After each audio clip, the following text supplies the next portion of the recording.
Nah, dan untuk lingkungan khusus tabel 820.820.2. Jadi di sini maksudnya ada beberapa persyaratan penggunaan semen minimum itu berdasarkan di mana sih tempatnya beton ini akan diaplikasikan gitu. Nah, jadi penempatan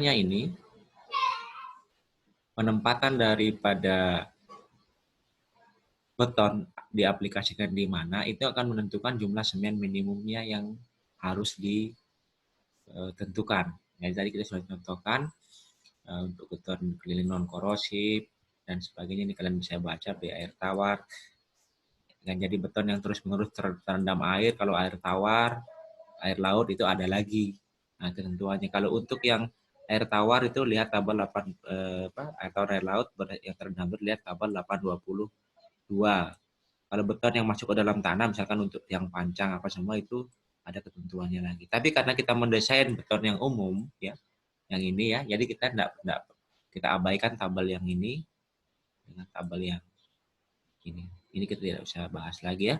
Tapi kalau suatu saat kalian akan mendesain bangunan dengan kondisi seperti yang ini, ya silakan disesuaikan penggunaan faktor air semennya. Kemudian langkah ke-15, tentukan faktor air semen yang disesuaikan. Jika jumlah semen yang berubah karena jumlah lebih kecil dari jumlah semen minimum atau lebih besar dari jumlah semen minimum, maka EPS harus dihitung kembali.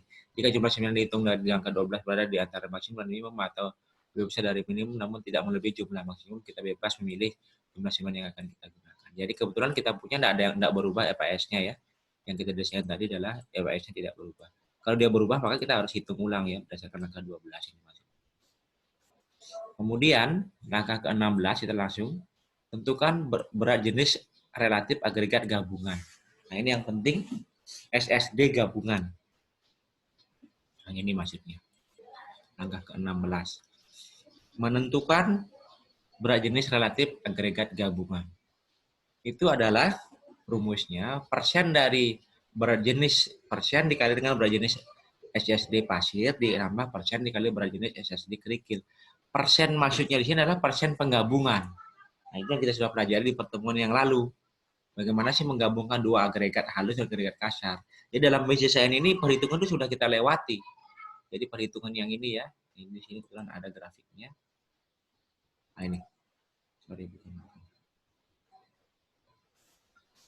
Nah, grafik yang ini ya, grafik yang menghitungkan komposisi itu. Nah, itu sudah selesai. Jadi kalau di sini sudah kita sudah dapatkan berapa persen pasirnya, berapa persen batunya harus sudah tahu dulu. Baik dihitung menggunakan modulus halus butir ataupun menggunakan cara grafis. Ya, yang ini ya. Jadi kita sudah tentu sudah dapat persentase penggabungannya agregat halus atau pasir itu adalah 42%. Persentase penggabungan agregat kasar itu adalah 58%. Nilai selamnya ditetapkan. Nanti kita untuk selam ini saya bahas lagi. Tapi untuk persen penggabungan ini kita sudah bahas sebelumnya ya. Kita sudah bahas sebelumnya. Agregat maksimum ini juga sudah ditentukan. Jadi ini berdasarkan komposisi perhitungan. Kita hitung lagi komposisinya. Kemudian untuk menentukan berat jenis agregat gabungan tadi itu adalah persen. Nah, persen yang saya maksud tadi. Kemudian ini untuk pasir itu 42 dikali dengan berat jenis SSD. Berat jenis SSD itu adalah berat jenis kering permukaannya. Di awal-awal materi saya sudah jelaskan sampai itu. Berat jenisnya ada beberapa macam, sudah saya jelaskan ya. Ada berat jenis bur, SSD, dry basic, itu apa semua sudah kita bahas ya. Jadi yang digunakan di sini adalah berat jenis SSD. Makanya di sini berat jenis SSD itu kita sudah dapatkan memang dari perhitungan dari hasil percobaan di laboratorium. Jadi ini nilai data-data ini adalah data lab. Tipe semen tipe 1, data labnya harus lengkap dulu ya, ada kadar air, kadar lumpur, berat jenis SSD, berat volume, penyerapan, kemudian persentase penggabungan. Itu untuk agregat halus, agregat kasar juga begitu.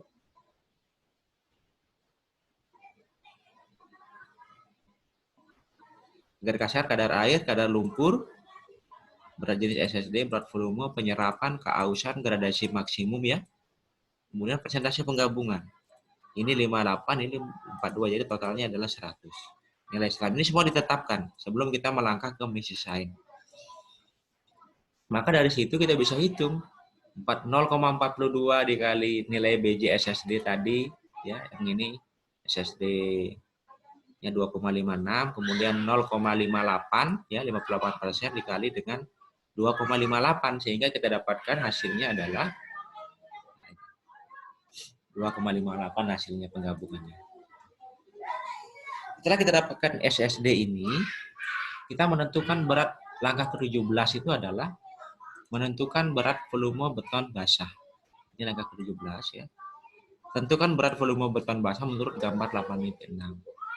Nah, ini yang kalian penting harus tahu cara mendapatkan berapa sih berat volume beton basah ini ada menggunakan grafik. Sekarang lihat SSD ini dari sini ini kita dapat berat jenis agregat gabungnya adalah 2, yang ini ya 17 ya. Berat jenis agregat gabungan itu adalah 2,58. Yang kita mau cari adalah kadar air bebas. Cara mencarinya itu berdasarkan grafik ini. 2,58 ya, ingat BJ gabungannya 2,58. Sekarang lihat di sini. Ini ada di sini berat jenis. Ada 2,4, 2,4, 2,5, 2,6, 2,7, 2,8, 2,9. Kemudian 2,58 di sini tidak ada kan? Nah, maka itu kita buat lagi titik di sini. Antara 2,5 dengan 2,6 itu buat titik. Misalkan ini skalanya berapa sih? Misalkan ini 10 cm. Berarti dia 10 mili misalkan ya. Maka di sini ada 8. Di mana tepatnya? Ini kan 2,6, di sini 2,5. Berarti 2,58 itu sekitar di sini ya. Titik aja di sini. Setelah itu buat lagi garis yang kemiringannya mendekati kemiringan garis yang antara di atas dengan yang di bawah ini. Jadi garis ini mengikuti kemiringannya tadi, mengikuti. Ini buat lagi garis ini ya, yang kemiringannya mengikuti. Nah, setelah kita dapatkan ini, dari berat jenis tadi ya, kan dari berat jenisnya ini 2,5, ini sini 2,58. 2,58. Nah, kadar air bebasnya berapa tadi? 205 ya. Kadar air bebasnya adalah 205. Ini kadar air bebas. Ini 200, 220, berarti ini 205 di sini. Ini 205. Nah, buatlah garis, memotong garis yang tadi. Setelah memotong garis yang kita buat tadi, yang warna merah itu, buat lagi garis mendatar. Luruskan. Berapa nilainya di sini? Ya, itulah berat jenis beton dalam keadaan basah. Jadi berat jenis beton yang kita campur dalam keadaan basah. Di sini nilainya adalah di sini 2.300. Ini ada berapa garis? 1, 2, 3. Berarti satu strap begini 25 ya. Berarti 2325. 23, sekitar 2325 ini. Nilai berat jenis beton basahnya. Nah, coba kita lihat. Ya, 2325. Jadi berat volume beton basahnya adalah 2325. Ya. Selanjutnya adalah yang ke-18. Jumlah penggunaan agregat per meter kubik beton. Jadi rumusnya adalah kadar agregat total sama dengan, jadi yang tadi kita dapatkan ini berat volume betonnya. Sementara beton ini kita ketahui bahwa beton terdiri atas apa itu? Terdiri atas apa beton? Agregat kerikil ya, atau pecah, pasir, semen, dan air. Yang kita mau tahu sekarang itu kita mau keluarkan berapa sih sebenarnya agregatnya gitu. Maka jumlah penggunaan agregat per meter kubik beton itu adalah kadar agregat total dikurangi kadar agregat total maksudnya. Jadi agregatnya ini yang kita mau keluarkan berapa sih pasirnya, berapa sih kerikilnya. Itu sama dengan berat volume beton basah yang ini tadi kita kurangi dengan berapa airnya dengan kita kurangi berapa semennya. Itulah agregatnya. Jadi beton itu kan dari atas air, semen, dan agregat. Agregat itu adalah yang ini. Sementara, jadi ini adalah beton ya, beton basah, terdiri di atas agregat, air, dan semen. Untuk mengetahui agregatnya berarti berat betonnya kita kurangi dengan berat airnya dikurangi dengan berat semennya, itu adalah berat agregat yang ada dalam campuran. Itu maksudnya ini. Jadi menentukan penggunaan agregat per meter kubik beton. Sehingga 2325 kita kurangi dengan kadar air bebas 2,205 dikurangi dengan kadar semen tadi. Kadar semennya ini 366,07. Ini ya. Nah, sehingga didapatkan hasil 1753,93. Selanjutnya langkah ke-19. Ini 18 ya. Ini 18 tadi. 19. Hitung penggunaan agregat halus per meter kubik beton, yaitu sekarang karena tadi sudah kita dapatkan berapa agregatnya, berarti sekarang kita mencari dari agregat itu kan ada agregat halus dan agregat kasar. Maka agregat halusnya adalah berapa? Agregat halusnya pasti kadar agregat halus sama dengan kadar agregat total dikali dengan persentase agregat halus, kan begitu. Karena agregat dalam campur itu 100%. Nah, kadar agregat halusnya adalah kadar agregat total dikali dengan persentase agregat halus. Nah, persentase agregat halus dalam campuran itu adalah 42%. Ini ya. Kadar persentase agregat halus dalam campuran adalah 42%. Maka hasilnya adalah 0,42. Ini ya, kadar agregat halus adalah 0,42 dikali ini. Nah, kalian bisa hitung dengan 0,42 dikali dengan ini.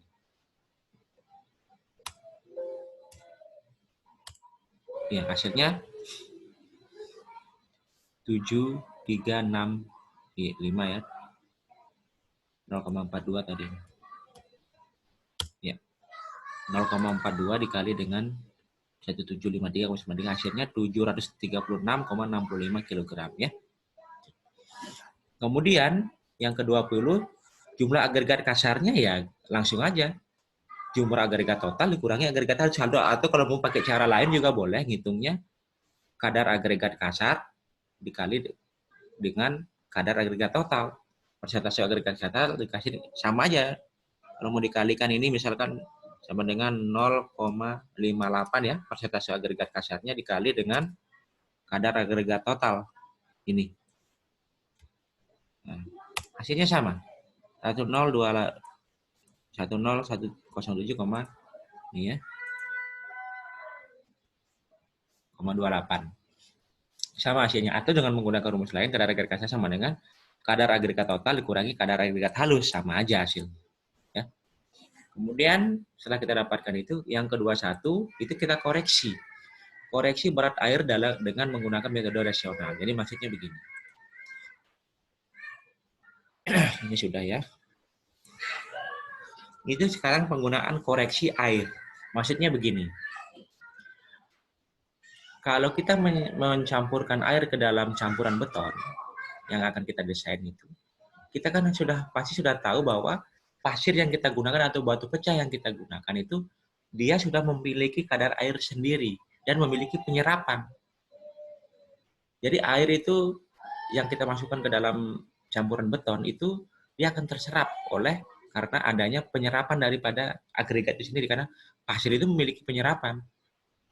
Batu pecah juga memiliki penyerapan atau absorpsi. Ini di sini ada ya. Jadi absorpsi, ini penyerapan ya. Penyerapan. Absorpsi atau penyerapan. Maksudnya begini, kalau kita hitung tanpa memperhitungkan penyerapan yang ada, kalau kita masukkan 1 liter air, 1000 gram ya, 1 liter air, 1000 gram ya, itu sebenarnya karena terserap 2,75%, maka air yang masuk itu bukan segitu, tapi ini dikurangi dengan 0,0275 dikali dengan ini. Jadi yang masuk ke dalam campuran itu cuma 972 gram. Kenapa? Karena terserap sebesar 2,74% oleh agregat halus. Belum lagi oleh agregat kasar. Agregat kasar itu memiliki penyerapan 0,37. Jadi bisa dijumlahkan ini. Berapa besarnya? Ini sekitar 3% lebih penyerapannya. Maka kalau kita tidak menghitung penyerapannya, maka bisa-bisa betulnya kekurangan air. Gitu. Itu maksudnya. Maka di situ ada namanya koreksi. Jadi rumusnya ini kita tentukan dulu. Dari perhitungan kita dapatkan, misalkan dari perhitungan kita dapatkan kadar air bebas itu adalah A, kadar pasir B, kadar split atau batu pecahnya C, kadar semennya D. Maka perhitungan koreksi pasir itu sama dengan B per 100 tambah penyerapan pasir dikali dengan 100 dikurangi kadar air pasir. Batu pecah adalah C per 100 dikurang penyerapan kerikil dikali 100 dikurang penyerapan kadar air kerikil. Ini W ini kadar air ya. W itu WK itu kadar air ini. Kadar air kerikil maksudnya. Ini WK ini. Kemudian airnya adalah kadar air bebas ditambah kadar air pasir dikurangi koreksi pasir ditambah kadar batu pecah dikurangi koreksi batu pecah. Nah, ini sudah ada penjelasannya ya. ABS pasir itu maksudnya penyerapan air pasir atau absorpsi pasir. ABS kerikil penyerapan oleh kerikil.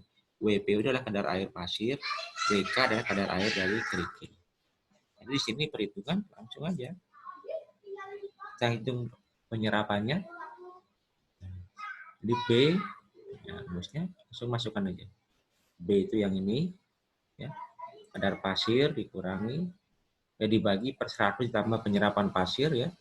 Penyerapan pasir itu yang ini, yang di atas tadi ya, 3, sekian, 2,7 sekian itu. Nah, maka kita akan dapatkan angka koreksi pasir itu adalah 744,06, batu pecah itu menjadi 107,39,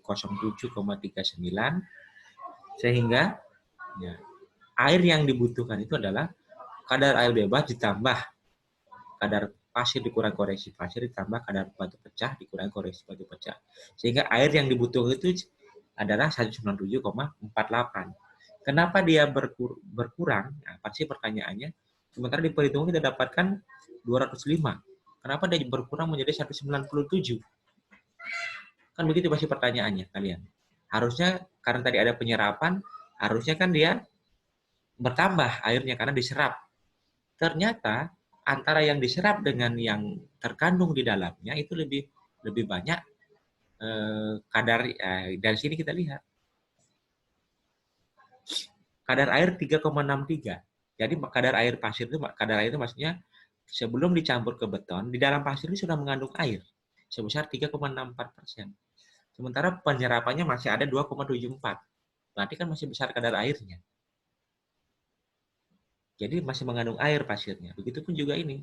Dia kasih kadar airnya 0,38, penyerapannya 0,37, masih lebih besar kadar airnya agregat kasar sehingga dia kelebihan air. Kalau kita tidak hitung koreksinya, seharusnya membutuhkan 205, tapi dia karena kita tidak hitung koreksi, bisa dia lebih dari 205.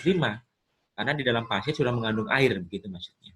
Sehingga jumlah airnya berkurang. Kenapa? Karena sebagian agregat masih mengandung air. Ya. Jadi makanya dia bukan 205. Jadi bukan 205.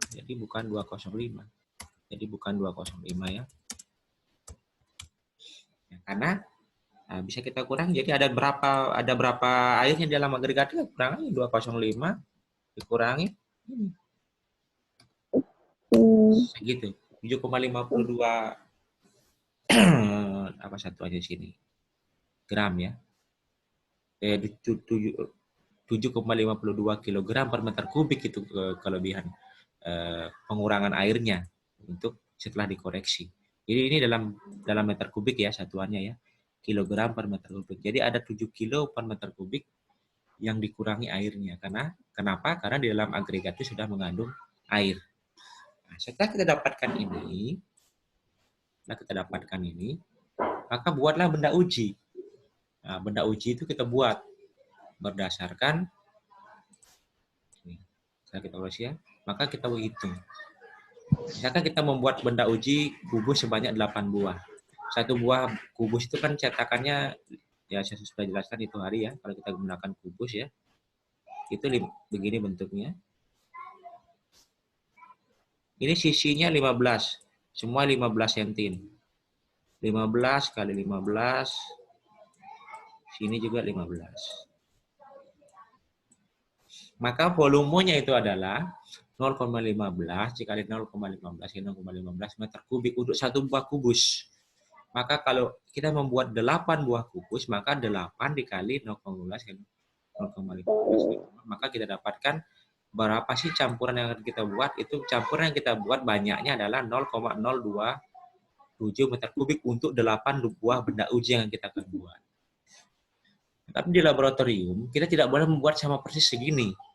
Kita kadang-kadang kurang. Kenapa? Karena ada penumbukan. Kita tusuk, kita getarkan, kita padatkan. Sehingga kita harus kalikan lagi dengan faktor keamanan sebesar 1,2. Sehingga nilainya airnya menjadi 1,2 dikali ini ya. Kali 0,027 dikali E itu yang ini ya.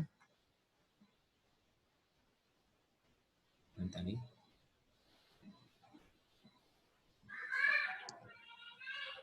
Itu yang ini.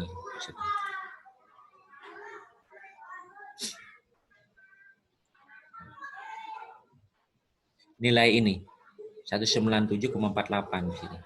Yang ini ya, nilai ini. Nilai air ini ya. Kemudian 1,2 kali 0,027 dikali semen, kadar semen yang ini ya. Yang ini D ya. Kemudian pasirnya 1,2 dikali 0,027 dikali dengan 744,06. Pasir yang ini. Ini.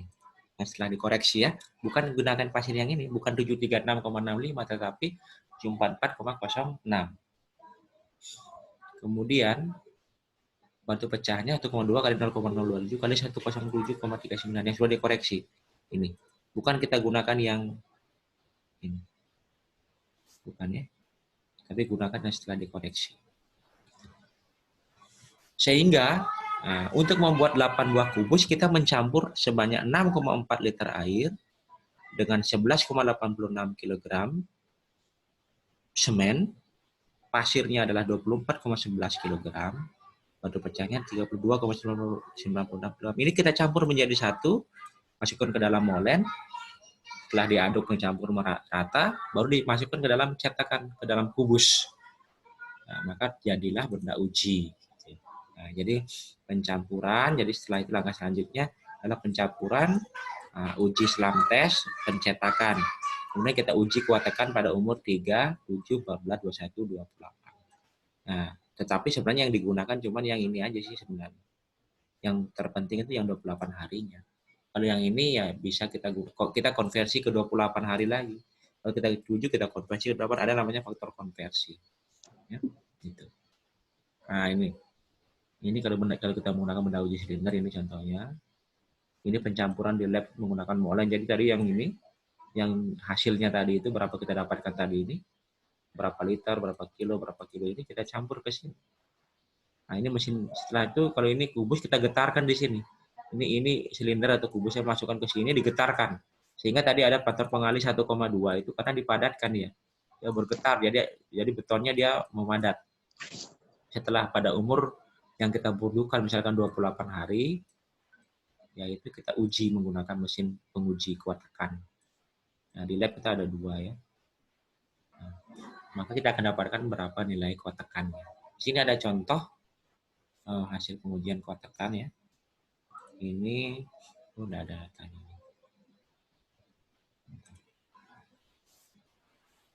Oh ada. Ini untuk 8 buah benda uji ya, pada umur 28 hari. Nah, kita dapatkan ini. Ini hasil pengujian kuat tekan di laboratorium, sehingga kita dapatkan mutu beton. Nah, tadi kita desain K225. Kita dapatkan 229,64, berarti dia memenuhi standar ya. karena dia nilainya harus di atas 225. Nah, kapan nilai hasil pengujian kita dapat di bawah 225, maka nilainya berarti betonnya tidak memenuhi mutu. Penyebabnya ya nanti bisa dari agregatnya atau cara pencampurannya dan lain sebagainya. Ya, itu. Nah, itu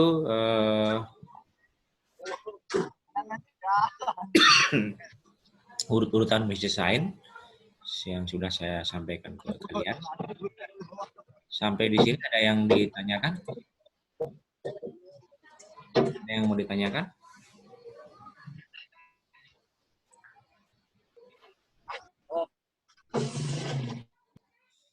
Ada yang mau ditanyakan? Silakan. Sudah bisa diikut tadi yang saya sampaikan? Bisa ya? Ada yang mungkin harus dicoba lagi karena nanti tugasnya untuk apa namanya? Untuk tugas meet-nya itu tentang desain ini. Ada yang mau ditanyakan? Silakan. Kalau ada yang mau bertanya.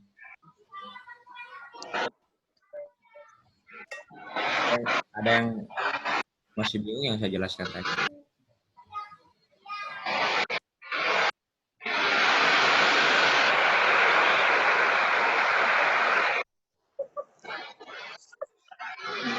Ya, kalau tidak ada, nanti saya akan tambahkan sedikit tentang ada yang mau bertanya, silakan.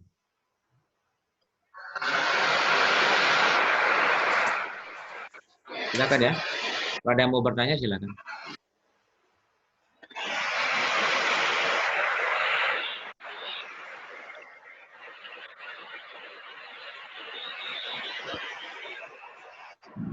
Silakan. Siapa yang mau bertanya? Siapa ini? Irfan Budiana, silakan. Ada yang mau ditanyakan? Tidak, Pak. Ya, ada yang mau ditanyakan?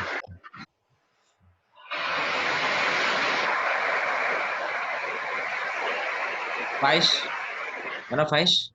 Ada yang mau ditanyakan Faiz? Yang soal slam test tadi, Pak. Oh, slam test ya. Nah, itu yang saya mau jelaskan setelah ini ya. Kalau tidak ada yang ditanyakan, Ya, saya akan lanjut ke materi slam. Ya, nanti kita bahas bersama-sama. Tapi kita punya waktu sisa 8 menit. Oke, mudah-mudahan cukup ini. Saya bahas tentang slam test ya. Ya, sebentar tunggu ya.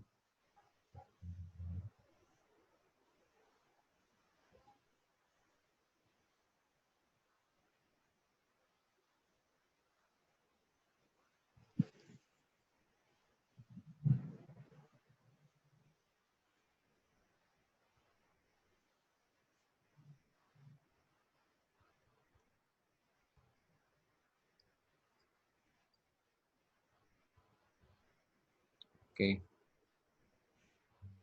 Nah, ini tentang slam test. Silakan diperhatikan. Nah, ini kebetulan juga masih berhubungan dengan pengabdian yang saya lakukan kemarin.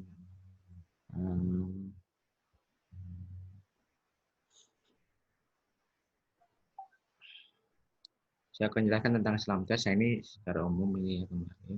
Nah, ini tadi sama ya, seperti yang saya sudah jelaskan ke kalian tentang material tadi, apa-apa yang diperlukan di situ, ya ini sama. Jadi ini kebetulan agregat alam kemarin yang kita penelitian bersama beberapa dosen.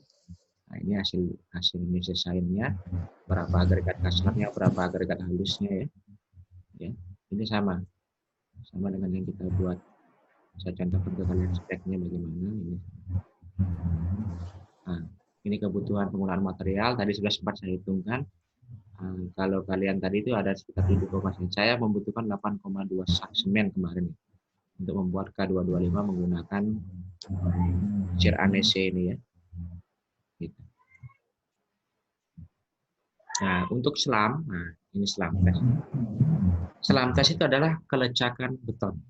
Selam adalah suatu uji empiris metode yang menggunakan untuk menentukan konsistensi atau kekuatan dapat dikerjakan atau tidak dari campuran beton segar untuk menentukan tingkat workability atau kekakuan dalam satu campuran batu menunjukkan beberapa. Nah, ini.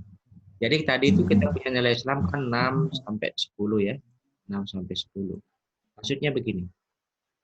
Ini material, ini pada saat uji Islam bentuknya seperti ini nanti.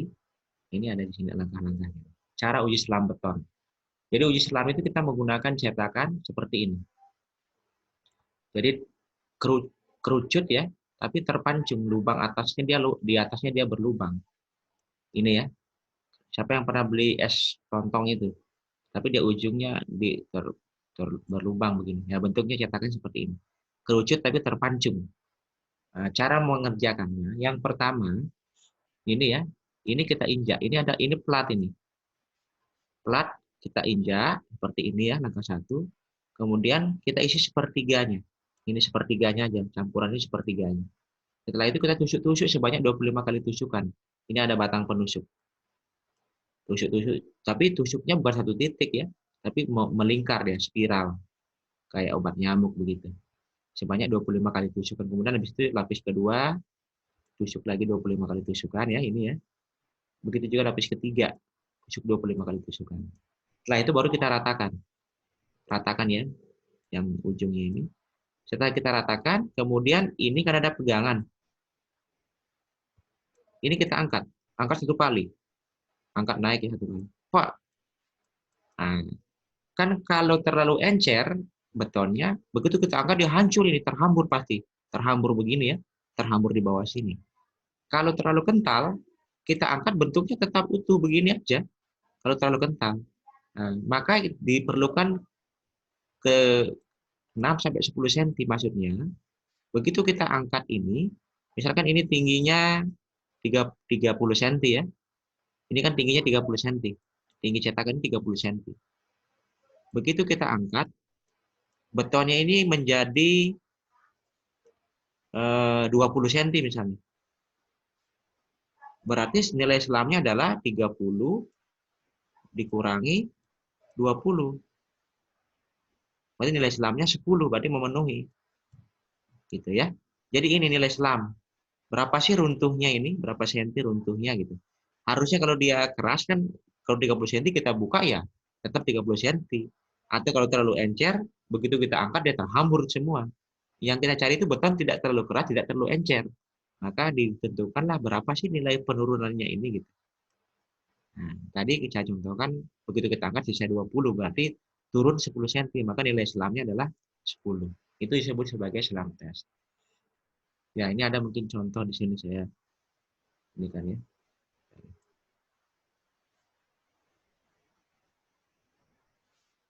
Ini ada contohnya di sini. Yang ini ada selam yang terlalu encer atau kelebihan air. Coba perhatikan.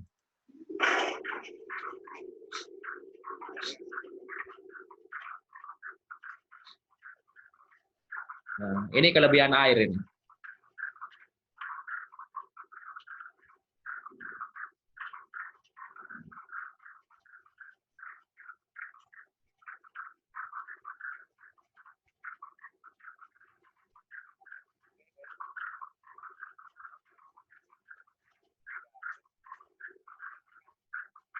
Ya, hancur ya.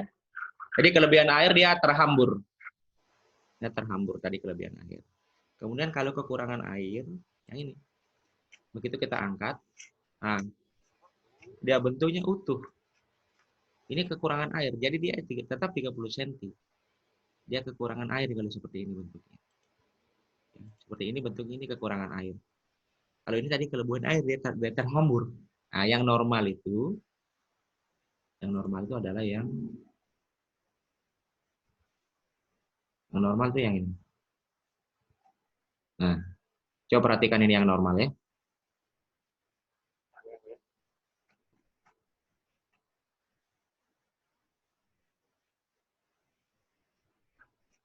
Ya, ini. Begini bentuknya. Jadi tidak terlalu encer tidak. Jadi kalau kita ukur ini dia berada sekitar 20 cm lebih. Jadi nilai selamnya 6 sampai 10. Jadi tidak terlalu encer, tidak terlalu keras, itu terlalu kaku. Itu tadi selam ya. Oke. Karena waktu kita terbatas, ini kita sisa 1 menit lagi. Ya, saya kira bisa ya, paham tentang selam ya? Siapa tadi yang tanya tentang selam? Paham ya? Paham ya? Pak. Sudah, bisa ya? Paham ya, selam ya? Pak. Ya, oke. Nah, jadi saya kira karena kita terbatas waktu, dua sesi sudah selesai. Nanti silahkan ditunggu tugas meet-nya ya. Jadi nanti saya akan berikan meet dalam bentuk tugas. Nanti kalian kumpul, nanti di Edmodo semuanya ya. Nah, ini tugasnya menyusul. Mungkin waktunya nanti di siap Pak, siap. Oke, nanti di Edmodo saya umumkan waktu kita tulis. Siap Pak. Nanti silakan kalian hubungi dosen selanjutnya setelah saya, Pak Dekan ya, untuk melanjutkan materi kita. Nanti kalau ditanyakan sudah sampai di mana materinya, sampaikan aja bahwa sudah sampai di BJSN Beton. Nanti silakan minggu depan hubungi Pak Dekan ya untuk melanjutkan materi tentang teknologi bahan ini. Dari saya mungkin saya kira cukup, kurang dan lebihnya mohon dimaklumi. Mudah-mudahan kita semua dalam keadaan sehat. Oke. Amin.